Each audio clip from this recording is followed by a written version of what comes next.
अस्सलामुअलैकुम वरहमतुल्लाहि वबरकातुहू। दोस्तों, एक और दीनी वीडियो के साथ मैं इमरान खान आपकी खिदमत में हाजिर हूँ।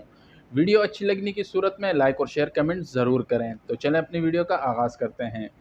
दोस्तों, अगर कहीं पर आग लगी हो तो सबको पता है कि क्या करना चाहिए, लेकिन रसूल पाक सल्लल्लाहु अलैहि वसल्लम ने इसके बारे में क्या इरशाद फरमाया कि जब तुम कहीं आग लगी हुई देखो तो अल्लाहु अकबर कहो, क्योंकि अल्लाहु अकबर कहना इस आग को बुझा देता है। दोस्तों, आज की इस महंगाई के दौर में इंसान खुद को पाले बड़ी बात है। बीवी बच्चों को पालना और घर चलाना ये इंसान के बस की बात नहीं। इस महंगाई के दौर में हर एक की सोच ऐसी हो गई है, और खैर से जो शादीशुदा हैं वो एक दो बच्चों के बाद कहते हैं कि बच्चे दो ही अच्छे, इस महंगाई में इनको कहाँ से ला कर दें। और अल्लाह रब्बुल इज़्ज़त कुरान करीम में क्या फरमाते हैं कि अपनी औलाद को तंगी के डर से कत्ल मत करो, हम इनको भी रिस्क देंगे और तुमको भी, बेशक इनका कत्ल करना बड़ा गुनाह है। खुलासा ये कि माशी के डर से बच्चों को मार डालना, हमल गिराना या कोई और तदबीर इख्तियार करना कि हमल ना ठहरे, ये सब गुनाह और हराम है।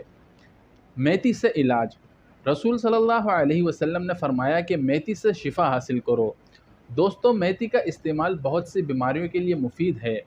मेथी का जोशानदा नज़ला ज़ुकाम को दूर करता है, पुरानी कांसी, फेफड़ों के सीने में जमे हुए बलगम के लिए और कब्ज़ के लिए मुफीद है। बुखारी की हदीस है कि रसूल सल्लल्लाहु अलैहि वसल्लम ने फरमाया, मुशरिकीन की मुखालफत करो। कैसे? दाढ़ी को बढ़ाओ और मूँछों को खूब कतरवाओ। मेरे दोस्तों, अल्लाह रब्बुल इज़्ज़त ने ये कायनात बनाई और इसमें फिर ऐसे ऐसे मखलूक़ात पैदा फरमाए, ना तो जिनका शुमार है ना गुमान। सबसे कमज़ोर मखलूक चींटी, जिसके बारे में आप लोगों ने बहुत बार सुना भी होगा और पढ़ा भी होगा, पर आज जिस मखलूक के बारे में मैं आपको बताने जा रहा हूँ, इसके बारे में सुनकर आप कहेंगे कि मेरे रब के क्या कहने।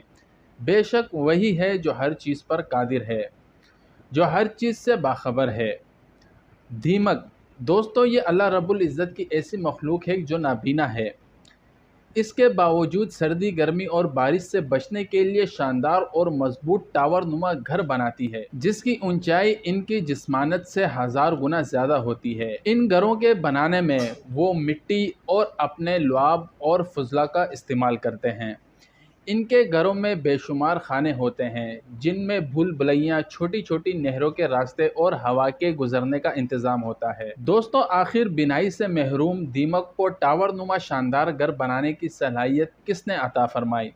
यकीनन अल्लाह की कारीगरी और कुदरत का नमूना है ये। दोस्तों, अक्सर लोगों के जहनों में ये सवाल रहता है, और आप लोगों ने देखा भी होगा और पूछते भी हैं कि फ़लाँ बंदा तो बहुत गुनहगार है और अल्लाह का नाफरमान है, इसके बावजूद अल्लाह ने इसे इतना क्यों अता किया?